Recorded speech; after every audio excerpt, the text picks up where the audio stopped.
Hey everyone, it's Lorie, and welcome back to my channel. So today's video is going to be basically my thoughts and my opinions and everything that I felt after playing Kingdom Hearts 3. So I just want to mention that I got Kingdom Hearts 3 in the mail on January 28th, so I did get it a day earlier before the US release of the game. And I pretty much started playing it immediately. And then I finished the game, I believe, on the 31st at 5 in the morning. So I finished the game pretty quick. I had completely intended to make it go as long as I possibly could, but unfortunately I just could not stop playing. So after all that, I watched some people play, and I started a second playthrough myself, and I finally feel like I have thoughts that I can talk about with you guys. So before I get into the video, I also want to mention that this video is going to contain spoilers, so if you're somebody who hasn't finished the game yet, then probably don't watch this video because I don't want to spoil you. So the way I'm going to format this is I'm going to go over the positives of the game first, the things that I really enjoyed, and then after that I'm going to go over the negatives. And then I'll give you guys kind of like my ratings, I guess, on specific things and the overall rating for the game. This isn't like a formal review, so if you're expecting that, then this isn't going to be that. A lot of it is just going to be me just discussing things, talking about specific things, and not necessarily like reviewing it or anything like that. I haven't decided if I'm going to do an actual review for Kingdom Hearts 3. I feel like it's going to be a little bit too biased, so I'm not sure. Plus, I'm not very good at reviewing games in general. I just like discussing them and talking about them. But if you guys would like me to try doing a review, then definitely let me know down below in the comments if you'd like to see that. Okay, so last warning, this is going to have spoilers, so if you haven't finished the game, don't watch this video, come back after you finish it, and we can discuss it, obviously. And without further ado, let's just get into the discussion. So first things first, we're gonna go over the good. I really want to talk about the gameplay in Kingdom Hearts 3. It is phenomenal. It is so much fun, and it is probably the most fun I've had with the Kingdom Hearts game in a long time. I know there was a lot of discussion before Kingdom Hearts 3 came out that the combat was going to be really floaty and whatnot based off the demos, but I feel like the floaty combat wasn't like super terrible. Like, I just feel like it worked really well with everything. And the addition of the attractions, which just looked beautiful and were just so much fun to use, I just felt like the gameplay was literally just fun. Like, it just felt so fun. And every time I used like an attraction or I used like a special ability, like a team attack, I just smiled because it was just amazing. Like, it was so much fun. So after that is the character dialogue and the interaction. I feel like the interactions and the dialogue between the characters was literally some of the best in the entire series. I mean, of course we had a lot of heartwarming, like, you know, reunions and whatnot, but I feel like even prior to that, like, the conversations between Sora, Donald, and Goofy were just so funny. I was laughing like every time Donald and Sora like had just a ridiculous interaction. I think there was this time in Toy Box where I feel like Donald was picking on Sora and like Sora was trying to chase Donald and Donald literally slid under Sora's legs, and I was just like, this is literally like the best. It was so funny and so wholesome. Like, the interactions were just so great. I loved all of them so much. Also, I want to mention one of my favorite interactions was literally in Toy Box when Woody was talking to young Xehanort, and Woody literally was just like, I don't care about anything you're saying. No one loved you and you have no friends. I think that was definitely one of my favorite parts in like all of the Disney worlds. Like, it was just so savage. Like, who knew Woody was like that savage? So yeah, all the interactions, all of the characters just talking and just being together, so wholesome. Another one of my favorites too was after Aqua was saved, and we also got Ventus back when everybody went back to the mysterious tower talking to Yensid, and Lee was like, everybody like knows everybody and this is so hard to get memorized. Like, it was just so great. Like, I loved all of the character interactions, and I'm just so happy that that everybody interacted in that way. It just felt so wholesome and so real, the way like friends, like a group of friends would actually interact. So it was perfect. So the next thing I want to mention were the cutscenes. I mean, of course, I feel like everybody loved these because they were gorgeous, and I feel like everything was just so well done. Everything was just so beautiful, and I feel like even after like you're done watching the cutscenes, like those scenes were like integrated into like a lot of the gameplay. So a really big one that I want to mention is when you're in the Kingdom of Corona and literally Flynn and Rapunzel are watching the lanterns go up, and all the lanterns are in the sky, and then you get into this fight, like after Marluxia like summons a whole bunch of nobodies. You get into a fight with a whole bunch of nobodies, and you can see the lanterns in the background, and it's literally probably one of my favorite scenes in the entire game because it is gorgeous, and it just transitions from that cutscene to this fight scene. Like, it's supposed to be this intense fight scene, and you just see these lanterns in the background. You're just like, holy crap, I can't fight right now. This is supposed to be like a really touching, beautiful scene, and it just, I don't know, the cutscenes, amazing, so gorgeous, and everything just flowed perfectly. And on that topic, I do feel like all the transitions from the cutscenes to like the actual gameplay were just perfect. I mean, besides the whole example with the lanterns, like everything just smoothly transitioned. Like, you're done with the cutscene and then you're instantly playing as Sora, and it's just so smooth and just so perfect, and it just felt so amazing to play and to watch. And on the topic of like worlds, just in general, the worlds felt so alive in Kingdom Hearts 3. Like, I want to specifically mention Twilight Town, which, holy moly, that world felt so alive and so real. You walk into different parts of Twilight Town and you're hearing conversations from the different townspeople. You go to the movie theater area and the kids are eating sea salt ice cream and they're talking about the movie, and it's literally, it just feels real. In Kingdom Hearts 2, we only saw a couple of people in the town, and it just, I don't know, it felt like a ghost town. Like, it felt so like not a real town. I almost feel like Kingdom Hearts 1's Traverse Town felt more alive than Kingdom Hearts 2 Twilight Town. Like, just the fact that there were like people like in the first section of Traverse Town and you could talk to everybody.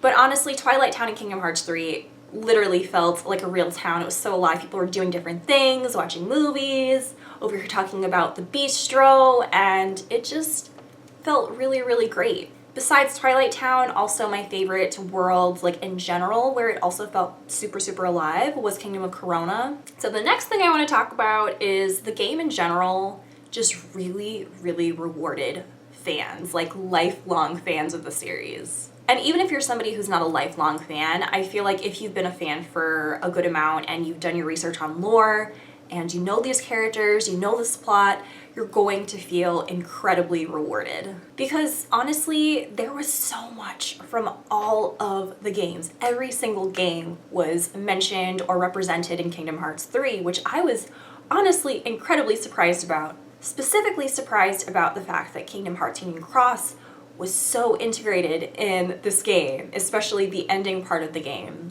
Like, I knew that it was going to be probably important to Kingdom Hearts 3, but I didn't know it was going to be this important, which was just incredible. I am so thankful that Nomura included Kingdom Hearts Union Cross, and even like little tidbits from like Recoded, just literally all of the games that people are just like, they're not going to be important. They obviously ended up being pretty represented and important in this game. So I definitely feel like if you are a fan of this series and you've done your research on lore and you know these characters and all the plots and everything, you're going to feel like amazing. You're going to feel so rewarded, and that's exactly how I felt myself. I just felt like I was given the most extravagant reward for knowing so much about the series. And I really appreciate that, because Nomura could have definitely gone the route of trying to gain more of a casual fan base, people who haven't really been with the series for that long, haven't really played a lot of the games, and he could have gone the route of, you know, just leaving out some of these games or some of these tidbits information and not make them as important as they were. But he didn't, which I really appreciate. I thought it was really cool, and it just made me feel just really, really good. So the next thing I want to mention is Gummi Ships. Gummi Ships are actually so fun in Kingdom Hearts 3. I will be honest with you guys and let you guys know that in the beginning when I first started using the Gummi Ships, I was a little bit frustrated because the controls were so different. It took me a little bit to get used to the new controls, but I feel like once you get used to it and once you get the hang of it, it's actually really fun. I like that there's a lot of options too for just being creative in general. So many people have made amazing Gummi Ships already, and it just really gives people a creative outlet in Kingdom Hearts. Like, people have made really cool Gummi Ships in like Kingdom Hearts 2 and even Kingdom Hearts 1, but never to this extent where you can do so much to create really cool ships. In addition to that, I feel like Gummi Ships also now are more optional than they were in the past. Like, you obviously have to use them to get to World if you haven't been to the world yet, but I feel like afterwards you don't really have to touch them. Like, I feel like in total of my gameplay, I maybe messed around with a Gummi Ship like a total of like maybe 30 minutes. Like, I don't know, it just didn't seem as like in your face as the other Kingdom Hearts games where you felt like you were basically forced to do Gummi Ships. So I definitely appreciate that, and I think a lot of people who aren't fans of Gummi Ship stuff probably appreciate that as well. So the next couple things I'm going to talk about are still good, but they're just kind of like smaller things. So first off are the menus. Menus in Kingdom Hearts 3 are literally the best menus. So beautiful, and I love that there's this like attention to detail in the menus where like you go to a character and like Sora is actually animated in the menus. And it's just gorgeous. It's so easy to equip abilities, so easy to put in items. Like, it's just literally the best menus in all of the series. So gorgeous and so detailed. So this is also a really small thing, but I really want to mention that I appreciate so much that dodge roll and like air slide are basically auto equipped and you don't have to do anything to obtain those abilities. I kind of felt after Birth by Sleep that was probably going to be the general go-to for the games, is that dodge roll and air slide or whatever. They were basically going to be default from then on. Because one of the things that I've always been salty about Kingdom Hearts 2, the base game, not Final Mix, is the base game of Kingdom Hearts 2 didn't have dodge roll. It did have air slide, but you literally had to get that from working your forms, and dodge roll, some kind of roll or some kind of evade ability has always been my go-to in the Kingdom Hearts series. And it just made me really salty, like, for many years, until Final Mix, obviously, when they integrated limit form. So I'm really thankful that Nomura basically decided to continue that trend of making dodge roll and air slide and whatnot basically auto, and it's just a quality of life change. A lot of people are very dependent on it, just like block. So next I want to talk about air step, which holy moly is an incredible ability. I think air step is amazing. Like, it's a great way to basically get to a boss really quick if you're in the middle of a fight and you're like far away from the boss, instead of like rolling all the way there or gliding. Now I want to talk about flow motion. So for those of you guys who played Dream Drop Distance, then you're definitely familiar with flow motion. In my opinion, flow motion was really OP in Dream Drop Distance, especially like maneuvering around the world, using flow motion to get to really high places and whatnot. It just felt really super OP to me. I like that Nomura added flow motion to Kingdom Hearts 3, but it didn't feel as OP. I feel like the balance was perfect for flow motion. And just in general, like, while we're on the topic of flow motion and whatnot, I do really appreciate the fact that Nomura added like tidbits from every single game, besides like Chain Memories and Recoded. Like, I just feel like the battling, like actual combat in Kingdom Hearts 3 felt like a beautiful combination of pretty much all of the games in the series, like I said, with the exception of Chain Memories and Recoded.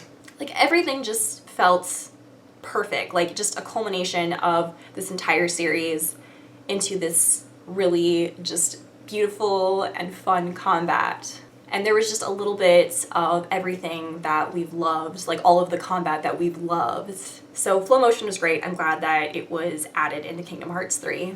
I really loved the epilogue, just seeing everybody so happy, and seeing Lee and seeing Isa and seeing Xion in their casual clothes, literally one of my favorite parts, and it was just so touching. I just can't believe everyone pretty much got a happy ending, except for someone, which I'll talk about that later. The Lucia reveal was amazing too. I could not believe, like I audibly screamed when it was revealed that Xigbar had been Lucia all along. My mind just kept racing. I was like, how long? How long has Xigbar been Lucia? Because he talked about like switching bodies and whatnot, and I just literally just went off in my mind. I'm like, this is crazy. Like, has he been this way since basically Birth by Sleep? Like, how long? Like, I feel like I need to go replay Birth by Sleep again just so I can hear Braig's like dialogue to see if there's any clues in there. How long? I mean, we know that there was a little bit of hint dropping in Kingdom Hearts 3, especially in the beginning when we're in Olympus and literally Xigbar is spying on Maleficent and Pete looking for the black box. And he goes, "May your heart be your," and then he like cuts out and we're like, what is that? Like, I didn't understand that at all. Obviously now, makes a whole lot of sense. And then on top of the fact too that after we beat Xigbar in the Keyblade Graveyard, he's like, well actually I can use a Keyblade, and we're just like, what? Like, it just was wild. So this is crazy. I honestly am so excited for where Kingdom Hearts is going to go next because of this reveal, and whew, I'm excited. And last but not least are the secret reports. The secret reports are phenomenal. I was actually incredibly surprised in that it reveals a lot of things and answers a lot of questions. Specifically the questions about who the girl that Isa and Lee were talking to, like who they were hanging out with. Although there's still some speculation on who exactly that is, but I feel like a lot of the community has come to their own ideas. Personally, I think it's Ava, but a lot of people are saying Scold, so it could be either of them, but I'm leaning more towards Ava. But there's so many questions that the secret reports answers, on top of the fact that it also gives you more questions. And obviously, if you're somebody who's watching this video, hopefully you've already read them. If not, then definitely go and find them and read them through yourself because they're great. And I'm just so excited. Like, it definitely kind of gives you a hint as to where the series is going to go next. Okay, so we've got pretty much all the positives taken care of. I feel like I might be missing some positives, but those are my general positives that I absolutely loved about Kingdom Hearts 3. So next, we're gonna go into the negatives of Kingdom Hearts 3. Now, once again, these are all my personal opinions.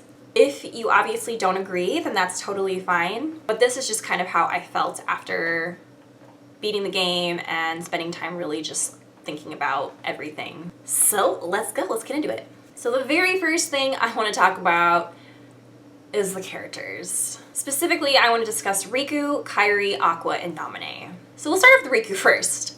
So for those of you guys who know me, you'll know that Riku is probably actually my favorite Kingdom Hearts character. Out of all of the characters, he is definitely my favorite character. And in all honesty, Riku has probably done the most developing out of all the characters in the series. He's developed so much in almost all the games, excluding like Birth by Sleep and stuff like that.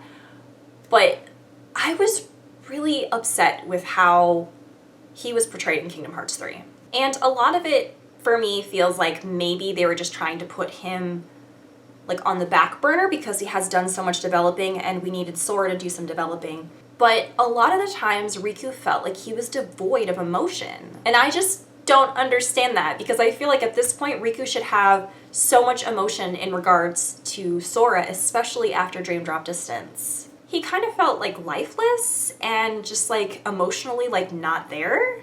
And a lot of people have mentioned too that he shows clear signs of some kind of like PTSD, but obviously Nomura doesn't really know how to portray that.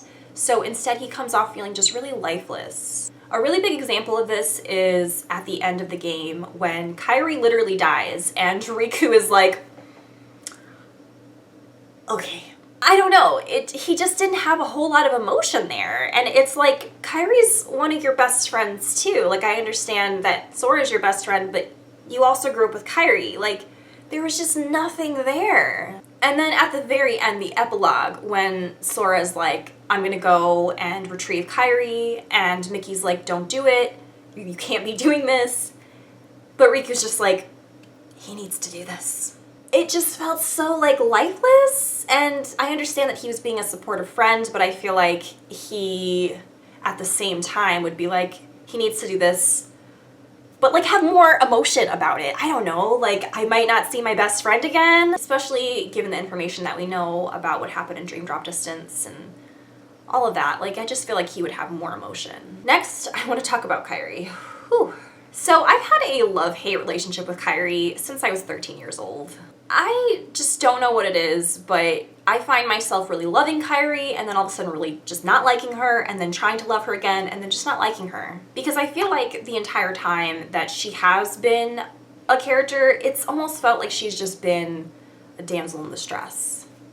Pretty much the entire time. And I understand in the beginning she obviously couldn't help that, but at this point I feel like she could be so much more than what she is. And these past couple of years, there have been these, like, I don't know, like these hints that Kyrie's going to do something really cool. Like, there's just been so much development for Sora and Riku, and they've gone places, but Kyrie has just pretty much stayed here the entire time. And it's really frustrating because, like I said, I've had a love-hate relationship with Kyrie for a very long time, and Kingdom Hearts 3 was hopefully going to be the game where I finally was like, that's it, Kyrie is amazing, she is fantastic. But unfortunately, she was the damsel in distress again, and I just don't get it. I really wish that Nomura had written her in a better way because she's just the damsel in distress again. Like, I don't get it either because Lee and Kyrie were literally like in a hyperbolic time chamber and they were training for who knows how long. Granted, I understand that they were new wielders, so I wasn't expecting anything insane.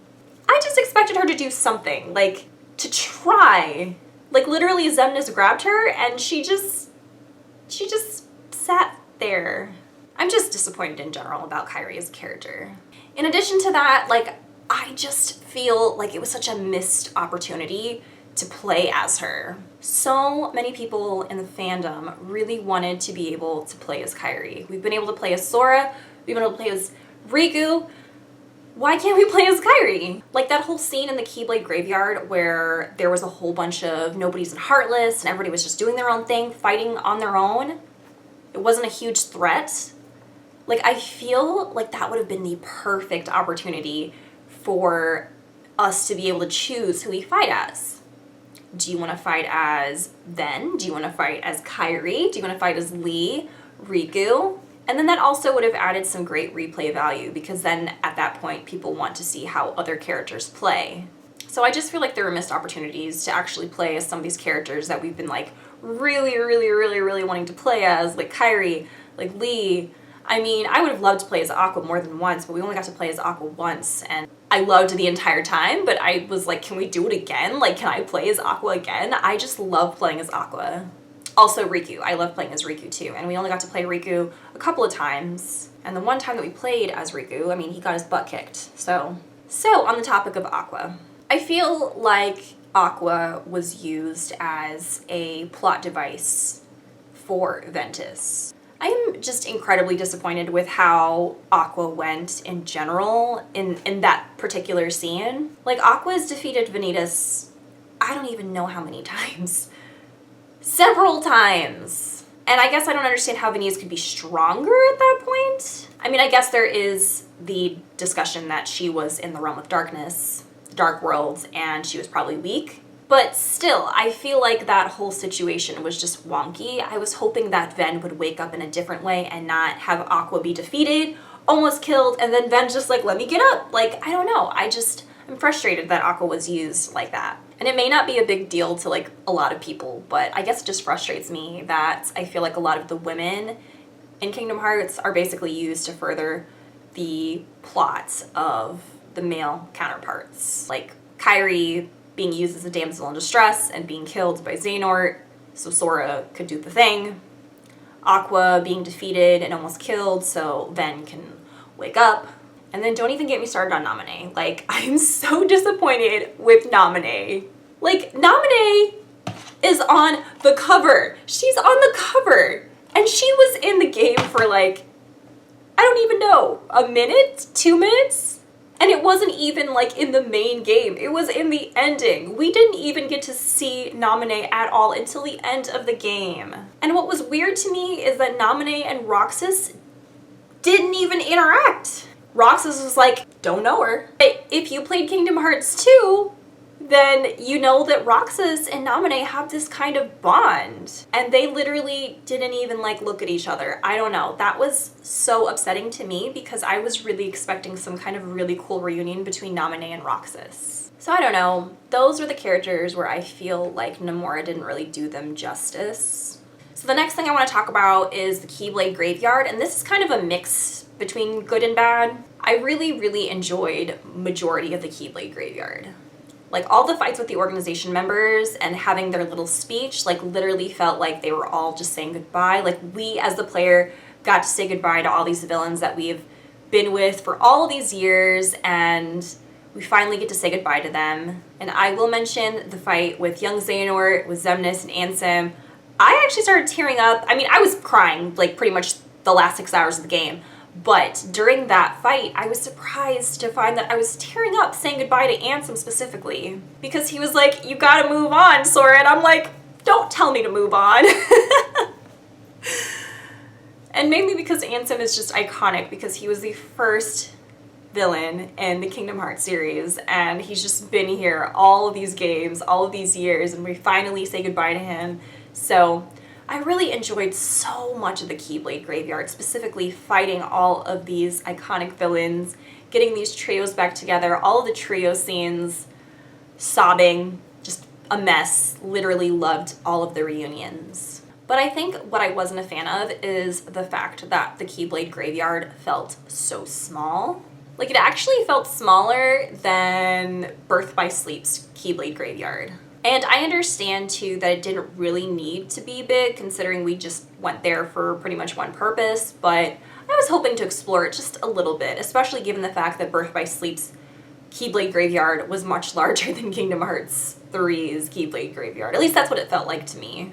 And that kind of brings me to the fact that the end worlds didn't feel big at all. Like, the original worlds in Kingdom Hearts 3 were Keyblade Graveyard, the final world, and Scala and Kylum. But all three of those worlds, like, didn't feel big, which is disappointing considering in Kingdom Hearts 1 and Kingdom Hearts 2, there was the end of the world, which we could, like, really in-depthly explore, and then in Kingdom Hearts 2, there was the world that never was, and once again, that was a world that we could explore. So I'm just kind of disappointed by that because I always enjoyed going into the final world of Kingdom Hearts games and just feeling like, well, this is it. This is it. I better make sure that I, like, look at everything in here and just, I better make sure that I'm good to go because this is it. And then last but not least, I want to talk about the attractions. Well, the attractions and the difficulty in general in Kingdom Hearts 3. So as I mentioned in the good, I mentioned the gameplay being really fun and the attractions looking beautiful and being fun to play around with. So the attractions were fun for the first couple hours of the game, but then towards later on, I feel like I was getting tired of using them. For one, they happened really frequently, and then on top of that, you get abilities to make them happen more frequently, even more than they're already frequent, and then have them be, like, extended. It was just crazy. On top of that, attractions are really OP. There are certain ones that literally give you iframes like crazy. The pirate ship in particular is the craziest attraction, I feel like. You can literally juggle bosses. And as much as I think that they're really cool and they're really beautiful, I wish that there was a way to turn them off. Like, we have 0 XP in Kingdom Hearts 3, but I kind of wish there was 0 attraction, like, that ability, because, yeah, after a while, you're just like, okay, I don't want to use the blaster anymore. I don't want to use the pirate ship anymore. I don't want to use the carousel anymore. Like, it just got to the point where I literally would just stop using them. And then this leads me to the fact that Kingdom Hearts 3 is by far the easiest Kingdom Hearts to play in the entire series as far as gameplay goes. I played on standard my first playthrough and I thought I had accidentally hit beginner. Like, it just felt really easy. I think I died a total of like maybe 3 or 4 times in my entire first playthrough, which standard hasn't been difficult, but there were still times where you felt like you were underleveled or a boss was really hard. I never ever felt like a boss was too hard. Even in the final battle, like even fighting Xehanort, I never felt like he was too hard. As a little 13-year-old that didn't really have any patience for hard things, Kingdom Hearts 1 challenged the heck out of me and made me want to keep playing, made me want to be better. And I feel like that's how a lot of the Kingdom Hearts games have been in the past. They've all had a little bit of challenge or had the option to be challenging. And even playing on my second playthrough on Proud Mode, it feels like standard. Like, it doesn't feel difficult at all. So I'm hoping that in the future that we'll get some kind of DLC that adds a critical, or maybe that adds some more abilities, like for instance, a zero attractions ability where we can turn off attractions, because right now the only option we have is like level 1 runs and whatnot. But I'd really love a critical mode. I would adore that. Okay, so those are mostly all of my negatives with the game. So now I kind of want to discuss a couple of things that aren't really bad or good, or I just kind of want to discuss them. So the endgame of Kingdom Hearts 3 isn't terrible.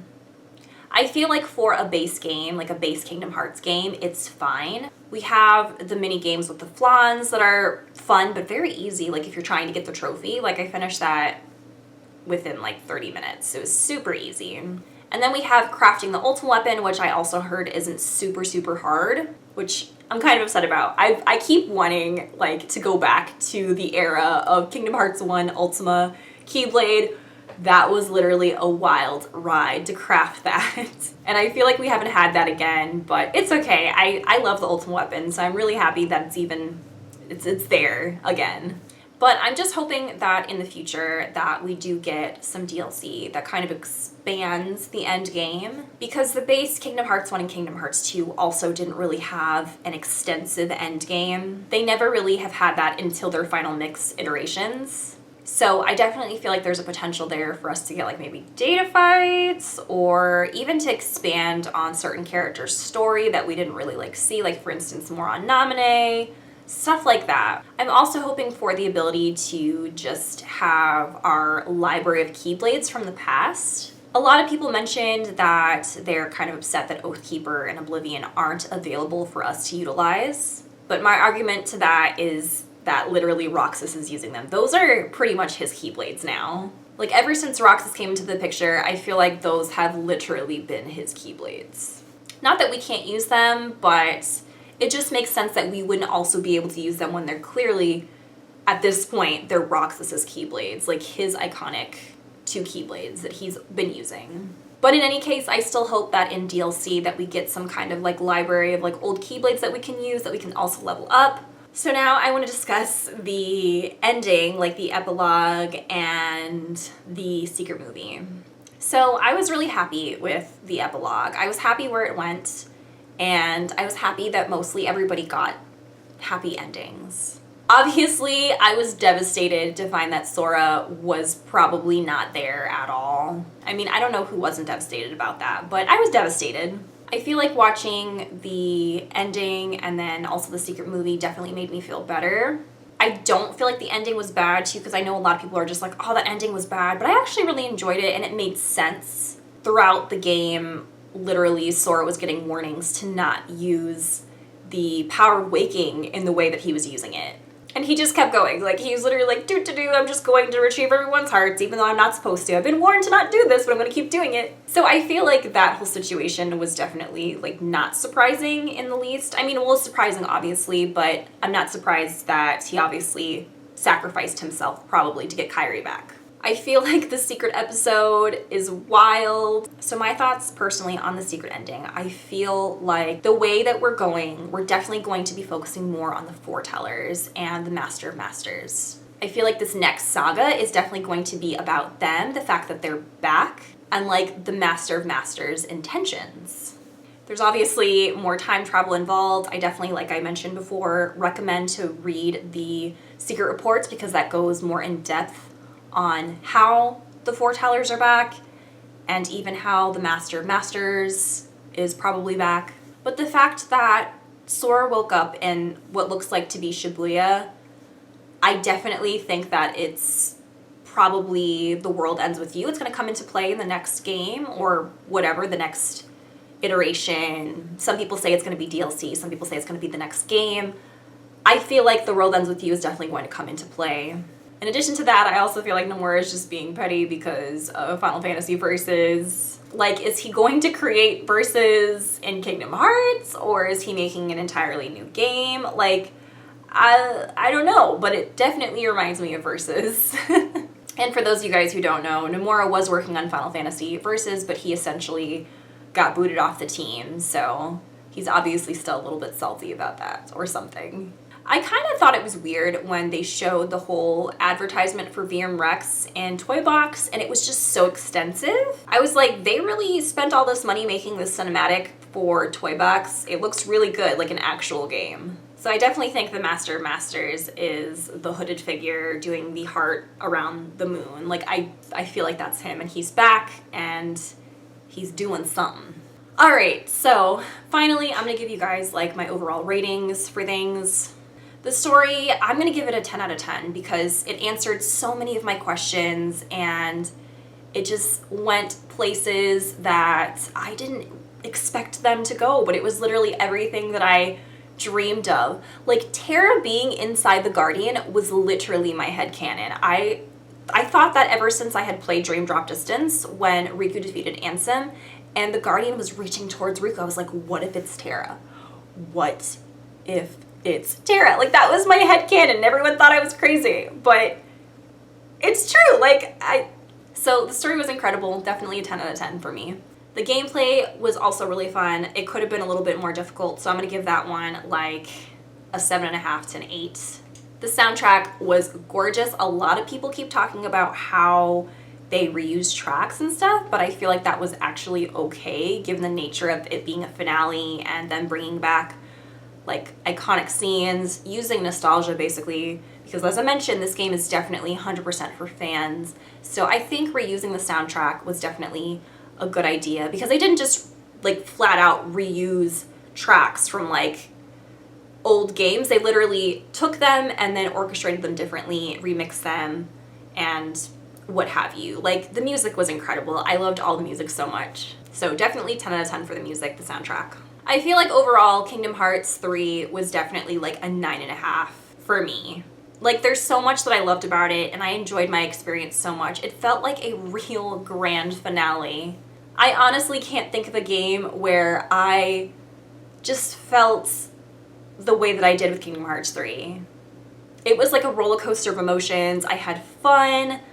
I felt bad. I felt good. Like, it was just a grand finale and I loved it so much. So even though I had an extensive list of like negatives and things I didn't like, Kingdom Hearts 3 is definitely my new favorite game and my new favorite Kingdom Hearts in general. So I'm curious to know what your guys' thoughts are. Let me know in the comments down below what you thought. And if you didn't know, I do stream on Twitch. I stream Monday, Wednesdays, and Fridays, starting at 10:30 a.m. Eastern and usually going into like around 3 p.m. Eastern. Right now I am streaming Kingdom Hearts 3, my second playthrough on Proud Mode and trying to do 100%. So if you're interested, I will definitely leave my link down below and you can follow me on there and catch me when I'm live. Also, don't forget to hit the like button if you're enjoying these videos and subscribe if you haven't, if you like Kingdom Hearts. I will catch you guys in my next video and thank you so much for watching. And don't forget, you guys are my power. Bye!